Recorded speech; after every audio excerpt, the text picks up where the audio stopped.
Hello, and welcome to the Adventures on the Can-Do podcast. I'm your host, Jothy Rosenberg, aka the Incorrigible Entrepreneur. A professor turned entrepreneur and founder of 9 startups, on this show I talk with business leaders and personal achievers. Adventures on the Can-Do explores the challenges and rewards of entrepreneurship, overcoming adversity, and where grit and perseverance can get you. My forthcoming book, Think Like a Startup Founder, based on my experiences both good and bad, seeks to help early-stage startup founders avoid the oh-so-many pitfalls founders can experience along the way. Adventures on the Can-Do adds to that the stories of many fascinating founders with amazing stories of their own. Be sure to check out my website, jothyrosenberg.com, where you can sign up for my newsletter and see other episodes of this podcast. Also, please follow and rate us at podchaser.com/adventuresonthecan-do. Now let me introduce today's guest, Dave Molenda. After almost 30 years of starting and growing his own company to $10 million in annual sales, before selling it, Dave realized that his passion was helping companies thrive by overcoming their natural tendencies to retreat, not talk about the hard stuff, and spin their wheels on the wrong things. His current company, Positive Polarity, is a Midwest business coaching firm that acts as the opposing force against the easy way of doing business, the way it's always been done, with a positive and encouraging approach. His recent book, Growing on Purpose, was an instant #1 Amazon bestseller in 3 categories. It helps strengthen teams and improves practitioners' customers' experience. Dave's latest project, Positive Polarity Podcast, has over 200 episodes.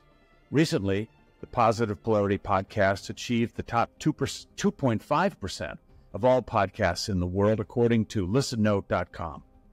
On his podcast, he and his guests discuss the intersection of business growth and personal growth. Each week, he invites guests on that have found their passion in their business, and together, he and they talk about how this looks in business and how successful the outcome can actually be. I was one of those guests, and we had so much fun, we decided to trade places, and he would be a guest on my podcast, and here he is. Please meet Dave Molenda. How are you? Good. How are you, Jothy? I'm good. Well, I had so much fun being a guest on your podcast, and now we've traded the tables, and it's I'm a small fry podcaster compared to you, but with your help, maybe I'll start to grow. Well, I'm honored to be hanging out on your show, and I never know if I should be first the guest or first the interviewer, because if I did a good job, then you'll do a good job. If I messed you up, then you might mess me up. So hopefully, I loved talking about I can and I can't with you. It was so inspiring. I'm still working on that. It's a work in progress for me to be saying I can versus I can't. So thank you for being that impetus for me. I appreciate that, Joe. Well, that's wonderful to hear. Nice of you to say.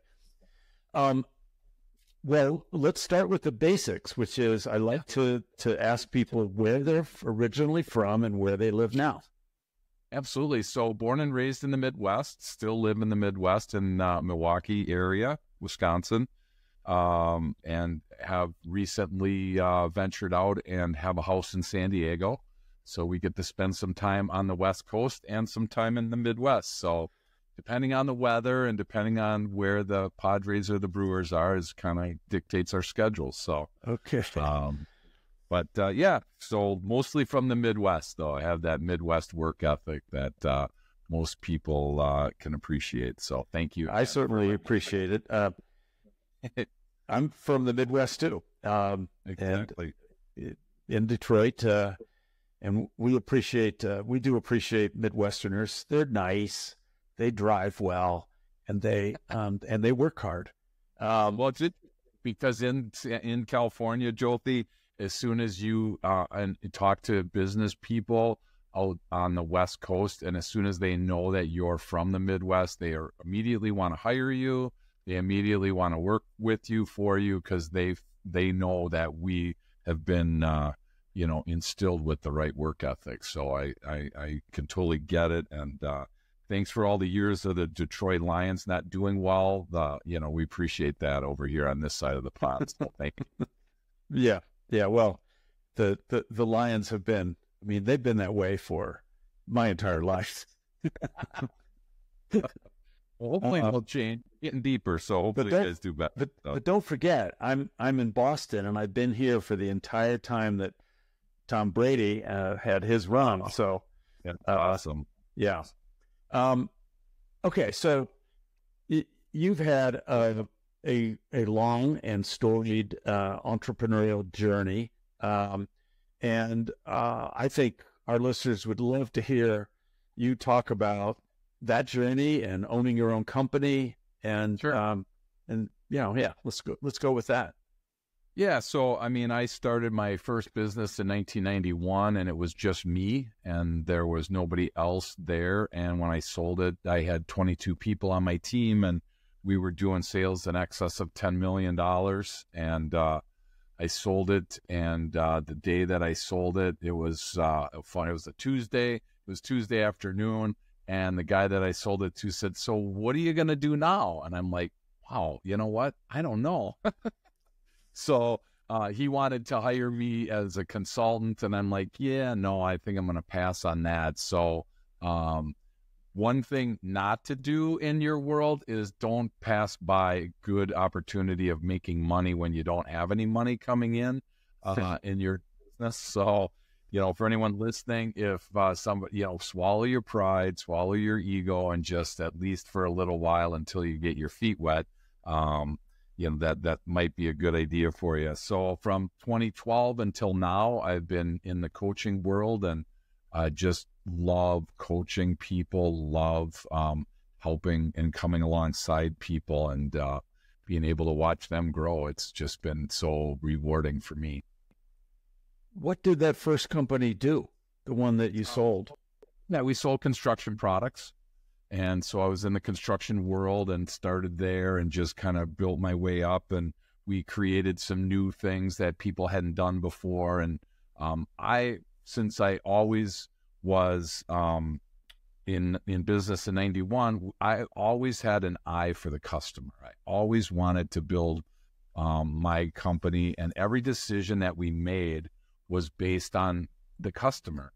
And I think if you do that in today's world with a true understanding of what your customer needs, Jothy, you're going to be way ahead of, trying to do things for your shareholders, trying to do things for for yourself. Hopefully the pecking order is always customer first. And I've had great success while living by that mantra.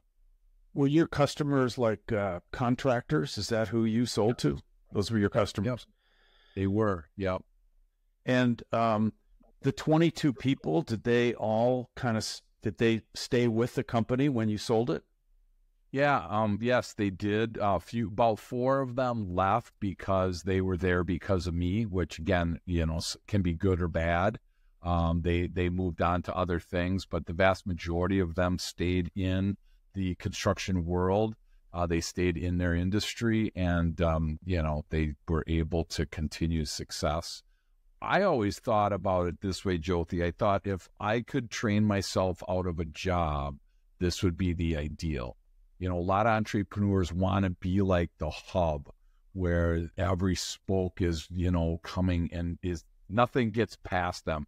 They sign the checks. They approve every purchase order, everything. A lot of people want that power, and I'm not saying it's good or bad.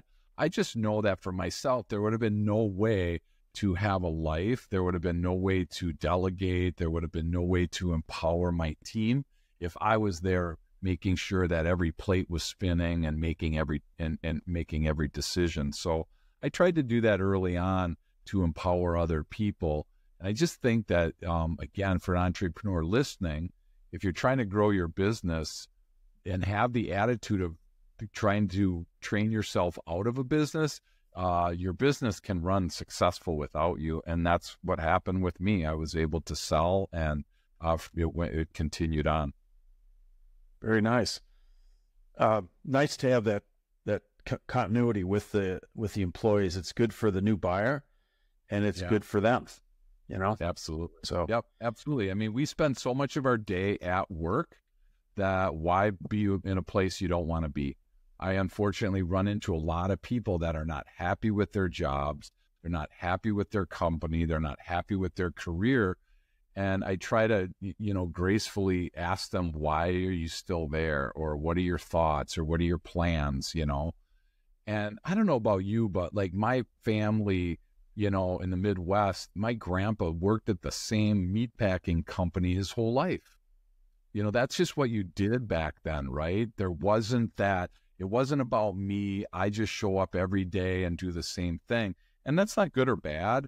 I just see like a shift where hopefully people are able to do the job they love to do for the people they love to be with. It just makes for a way happier life. I think that times definitely have changed in most industries, and people move around. People don't tend to work 25 years at the same place in most industries, but and that to me is good, actually, because it does this sort of nice cross-pollination. But I'm spending some time right now as a consultant working for a huge defense contractor that I'm not going to say the name of because I'm about to say something a little critical, which is that they have tons of people there who got their first job out of college at this defense contractor and had been there for 25 years. And one of the things that they're asking me to do is take a look at problems they have in some of their software development processes. And it's like, well, if you had people coming in and then some of your people, left, you would have more of the kind of cross-pollination that your counterparts in the commercial world have. And I really am seeing this contrast that worries me a little bit about that particular industry. Sure. Yeah. No, I tell you, it's, San Diego is a hot spot for defense contracts, for aerospace. My dad was in the aerospace industry when he was alive. And, it's all about people. Like you said, software development doesn't develop itself. And so as much as we want to think that, there's people behind that. And I think a lot of companies are starting to realize that now. Again, my grandpa processed meat. And so if he didn't show up, there was 5 people waiting for that job. That's not how it is anymore, right? I mean, we need to treat people with respect. We need to treat people with empathy so that they feel like they're part of that and they're connected, because then they show up engaged and the customers, excited about it. The company's excited. Everybody wins in those types of environments. I wonder if it's possible I could be saying the wrong thing here. I wonder if it's possible to love your job if it's meatpacking. Oh, I think you can, right? I mean, so here's a prime example. So I won't mention names either. There's a large manufacturer that we would tour on a consistent basis and take customers through, and we would fly up to this place. And there was a guy, Jothy, that basically his job consisted of the equivalent of putting a pen cap on a pen. That's all he did all day, every day. And he'd been doing it for a bunch of years. And I talked to him about it, and he loved that job. He felt the security, he felt the safety, he knew what to expect every day. My grandpa was that way too, because I would be able to maybe last until the first break, until I'd be like, I got to get out of here, man. Are you kidding? This is my life, right? But that's my personality. We do a ton of work with DISC, and that's how I'm built, and they're built different. So he enjoyed, I guess, to the best of his ability, what he did. I was too young to ask him that. I'd love to ask him, some of those war stories now. Mm-hmm. But I just think that there are personalities out there that do enjoy that type of, regimented activity. They just like doing the same thing every day, and they're okay with it. And us on the outside looking in going, I don't know how you do that. And they look at us and they go, I don't know how you do what you do. So, we got to have them both. I mean, you've got a great point. I mean, my wife has been a PA, a physician associate, her entire career, and she takes care of the homeless population in Boston that is HIV positive. Jeez. And I know, I mean, I and everyone else thinks she's a saint, and we're so glad somebody does that, but I could not do that. No, we got to be okay with that. And that's why, again, like I said, we use the personality profile disc because you want to build a team. I remember early in my career, I was thinking to myself, man, if I could just have a team of Daves around, life would be so much better, And then as I realized that, I'm like, man, that's a bad spot to be in. I've run into entrepreneurs. They're like, hire me somebody just like me. If I'm involved in coaching or whatever, helping them, I'm like, you don't want somebody just like you. And they're like, well, why not? And I'm like, okay, let's just fast forward the tape. Let's say we're going to do a business, a brainstorming session for your business. And I love brainstorming sessions. There'd be Post-it notes all over the walls. And we'd get through this, brainstorming session, and we just would be so exhausted because we just laid out all these great ideas. Well, at the end of the session, we'd look at each other. If there was a room full of Daves, we'd all look at each other and go, great job, you guys. And then I would be like, all right, who's going to implement these? And we'd all look at each other, right? And we'd be like, I don't know. I just came up with the idea. Isn't there someone else to implement this? And I think that's the power, right? Is we need to have a diverse group of personalities in our company. Otherwise, we're going to have heavy in one area, whatever that one area is. In my case, we'd have a ton of ideas. Jothy, we'd have no shortness of ideas. We would have a shortness of who's going to implement all these ideas that we put in place. So as you're saying this, the image that's coming into my mind is, did I assume you saw the Matrix movies, right? Mm-hmm. Yep. And do you remember the Agent Smith? And then in like the third one or the second one, you get all these Agent Smiths coming out from all over the place. And as you're talking about a company made up of Daves, I'm thinking, hey, it's just like Agent Smith. Yeah, no, absolutely. Or from a sports perspective, if we had 10 quarterbacks in addition to the quarterback, if everybody on the team or everybody out in the, were quarterbacks, that team wouldn't win a game. You can have 10 best quarterbacks in the world and you'd never win a game. Right, because your offensive line would just get run over. Oh my gosh! Oh. And who would he hand it to? Who would he throw it to? Right? I mean, it would just be a disaster. And especially if they run like Tom Brady. Oh my God! Right? That guy couldn't run at all, but he didn't need to because he could pass it on a dime. But if he passes it to another quarterback who can't catch because their hands aren't prepared for that, you know what? Yeah, you could have 10 best guys and they'll never win a game. So let's talk about your Positive Polarity podcast, which is, you got to say it slowly, right? You can't say it too fast. So how and why did you start it? Yeah, absolutely. It was funny because it was actually April of 2020. And the world had shut down unless you were deemed, whatever the word was, necessary. Some of my clients were still necessary, so we were busier than ever. But what was missing, Jothy, was that connection, not seeing people, not being able to connect. And I love to connect with people. I still do. So I thought to myself, I'm like, all right, what I'm going to do is once a week, I'm going to and I learned about this new thing that I'd never heard of called Zoom. And I'm like trying this thing out. I have no clue what it was because prior to 2020, I'd never video chatted on anything.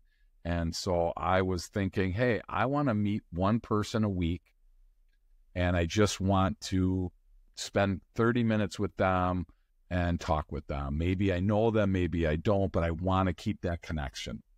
And I'm like, well, as long as I'm doing that, there's this little button on the bottom that just says record. I might as well record it because if something positive comes out of this, I want to remember this. And so I'm like, well, as long as I'm going to record it, maybe somebody else is going to want to hear what this guest or this person saying. So then I'm like, well, let me just record it and then I'll just put it on my website. And I'm like, wow, that's kind of what a podcast is. And so that's how it was started. And it's been awesome because, I mean, we've had, some really awesome people on our show. We've had a Shark Tank contestant. That was fun. Somebody that was trying to sell the Sharks granola recipe. We've had NFL football players. We've had Monte Ball from the Wisconsin Badgers, and he's in the College Football Hall of Fame. We've had all these people, somebody that climbed Mount Everest. I mean, we've had somebody that turned a startup into a $100 million company, just all these great people throughout the 200 and some episodes. And so it just turned into that once I realized that I love that connection and just still enjoy doing it to this day. And you're good at it. Well, thank you. And I've had you on too. I mean, my gosh, everybody, a 2-time cancer survivor. And I remember when you started telling the story about you can versus you can't as a little kid. And I'm just like, oh my gosh, this is what people need to hear, is some little tidbit to improve their day. It's not going to be a huge course correction. It's literally taking the letter T off of can't. And now I can. So as little as that looks, it's just so, it can be so huge down the road. So again, I greatly appreciate the wisdom that you've shared with me. It's fun. One of the things that I do a fair amount is, it turns out that right around 5th grade, they're just the right age to hear the message, and they're old enough, the first time they're old enough to really incorporate it. And they drive their parents crazy, however, where with, no, stop saying can't, Daddy. And they just are just, so,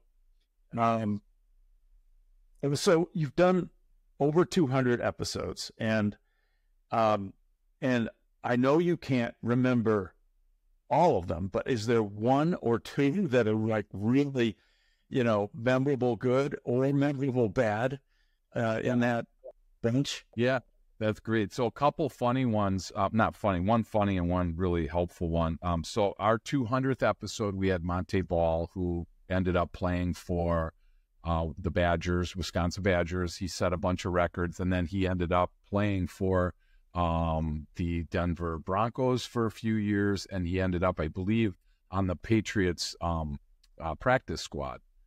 But he was very open in his discussion with me about what caused his demise. And it was so interesting because it wouldn't be what you think. And for him, it was alcohol.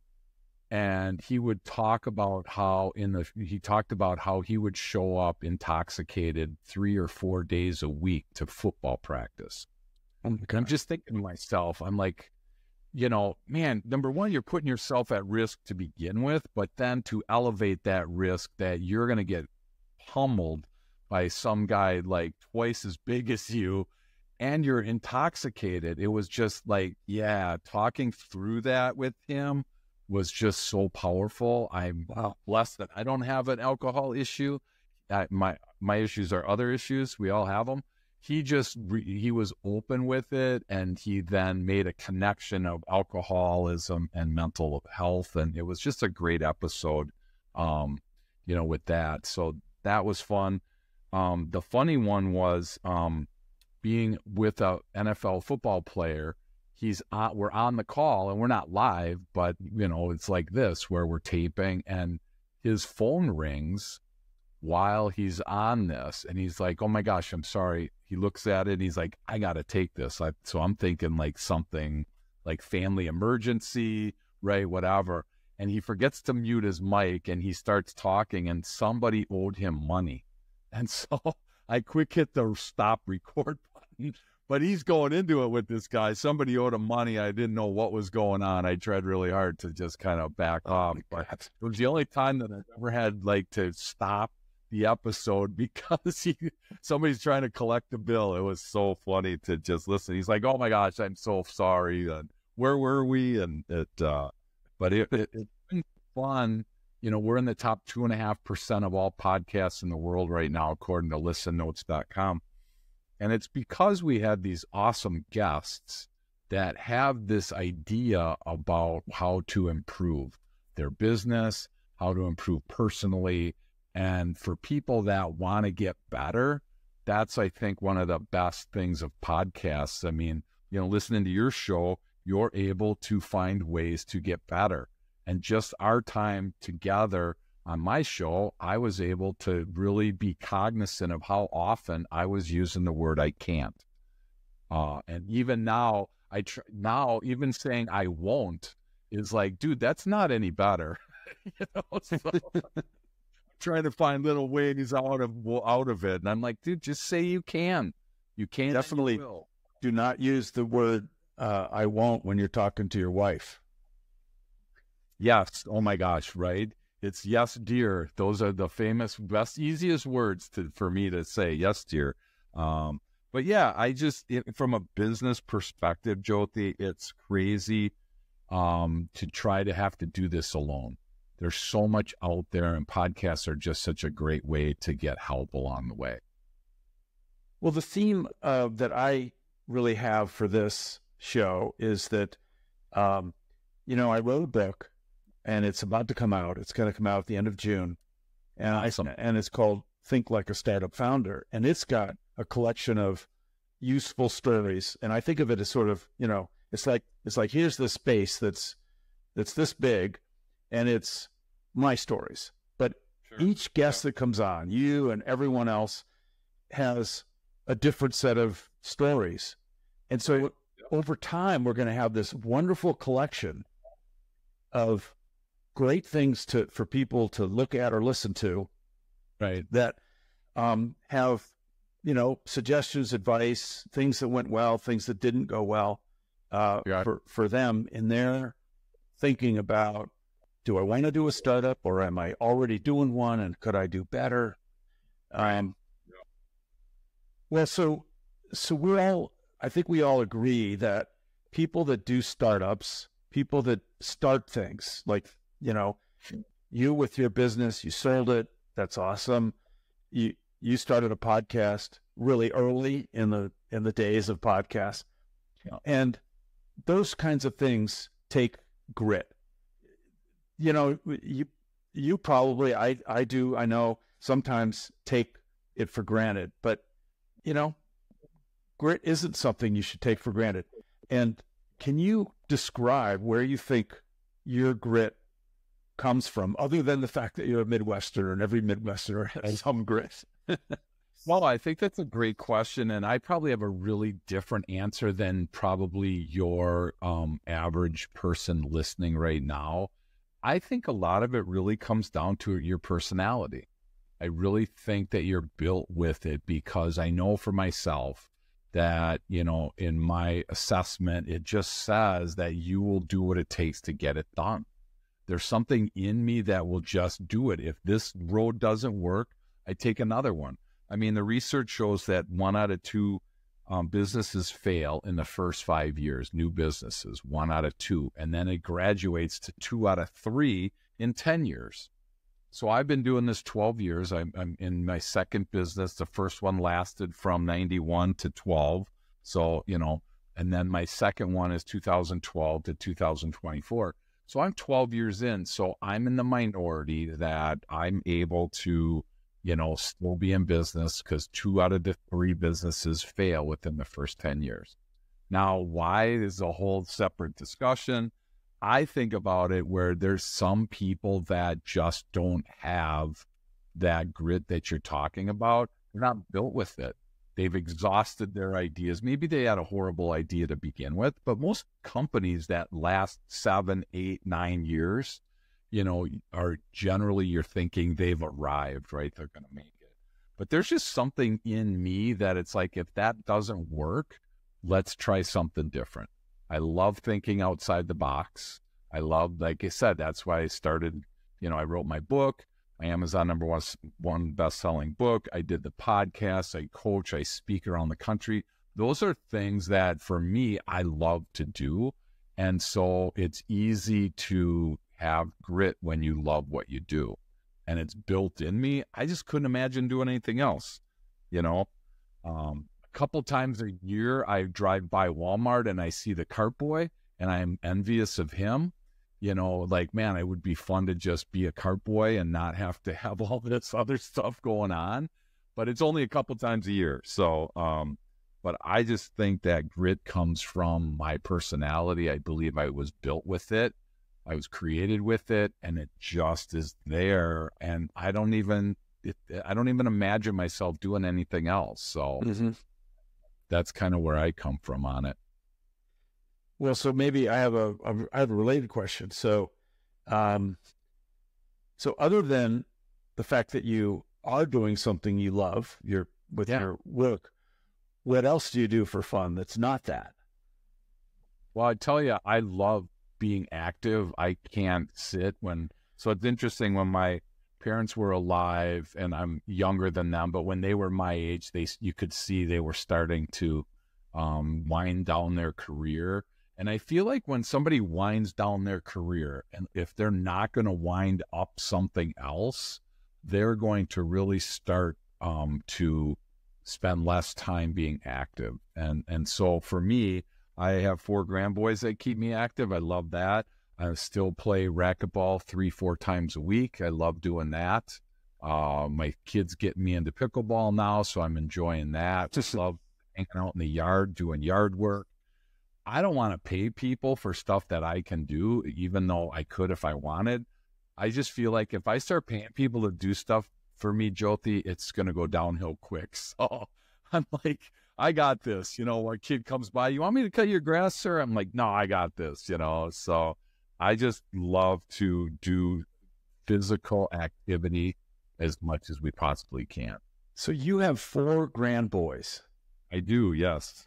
I have 5 grandboys and no girls on the horizon. None. Yeah, we're done. Yep. We're done too, actually. Yep. So we're done. So it's good it kept the name going, but my wife's like, where in the world is a girl for me to love up on? So I'm like, I don't know, get a dog, you know, do something like that, because I got 4 boys. They're continuing the name forward, which is awesome. They're, you know, it's tough. Do you have that issue in your family, or were they wishing there were girls around? I don't think maybe, but quietly without being spoken. Yeah, my wife's outspoken, so she's already made it perfectly clear to my kids. Hey, why don't you guys have some more kids, you know? So, well, that ship has definitely sailed for our 3 kids that produce these. One, you know, there's at least one from each of the kids, and then one of them has produced 3 boys. What is the age range on your 4? 10 and down to 4. Oh, it's a perfect age range for my children's book. I'm going to send it to you. Oh, there you go. Love it. Yeah, for sure. I mean, I'm already sending you a copy of the Think Like a Startup Founder when it comes out, but I'm going to. Are you, like, by any chance, are the grandboys, you know, near you? They live near you? Yep, 2 do, and 2 live up in Minneapolis. So, yep, and we see them all the time. Actually, we see them pretty often, so it's pretty cool. Okay, well, it's called. So the book is called Adventures on the Can-Do Trail. Okay, and it's all about who says I can't. It's each animal that's in this on this trail that this human boy is going on has some physical challenge. And they start saying, I can't reach the leaves on the tree. I'm a giraffe and I'm supposed to be able to, but I can't. And then the next page, you turn it, and the boy has helped him make some stilts, and he's up high, and he goes, who says I can't reach the leaves on the tree? Wow. Why do I have to give that to my grandboys? I think I'll keep it for myself. That sounds like it's about my age range for understanding. So that's awesome. Right. Well, this has been great. I think it's just a real pleasure to have you on. Do you have anything you'd like to to add before we sign off for the listeners? No, I appreciate, again, all that you're doing. And I think, again, it's just a simple message, but it can be so revolutionary. Like you mentioned, changing that I can't to I can. And, you know, for anyone listening, I would just challenge you to watch yourself. We do a ton of work with blind spots. And I realized it's a big blind spot for me to say I can't, because I don't even know that I'm saying it. And that's usually a blind spot. It's known to other people, but it's not known to you. So I just encourage you to grab a copy of Jothy's book when it comes available and really challenge yourself, because it's been a huge help for me noticing that. And unfortunately, my wife got wind of it. So she's on board saying, Dave, what did you just say? I'm just like, oh, really? So I don't know if you told her or not, but if you have, stop it, because it's did not. I have no connection to your wife. I'm kidding. So she just probably listened to the episode and is doing the same. So again, thank you for your message, and I appreciate all you're doing. Well, thanks for your positivity messages, and we're just this, mutual appreciation kind of group we got going. Sure, absolutely. Hey, 9 grandboys between the both of us, so somebody out there has got 9 grand girls, right? Yep. So because we're not ready to date yet. They're only 10 and 4. So what age do you have, Jothy? 1 to 22. I know. I have a 22-year-old grandson. It's so you had that kid when you were like 9. So nice job. So it was we had that son when we were young, and then he had his son when he was really young, and it magnified. But now the other kids, they just had one that's only 1. So that's the youngest. Well, you're going to see a 4 generation picture here in the near future, I'm guessing. Oh, I know. I hope not too soon, actually. Right? Yeah. No, the 22-year-old's not ready. I was a little kid in that 4 generation. Now I'm like the older one in the 4 generation. So I don't know where time went, but yeah. All right. Well, thank you so much for taking some time to be on here. I really appreciate it. Thank you. That's going to be a wrap for today. Thanks for tuning in to this week's episode of Adventures on the Can Do podcast. Remember to share and like us on your social media channels, and check out the show notes for additional resources and links. I'm Jothy Rosenberg saying, hasta la vista.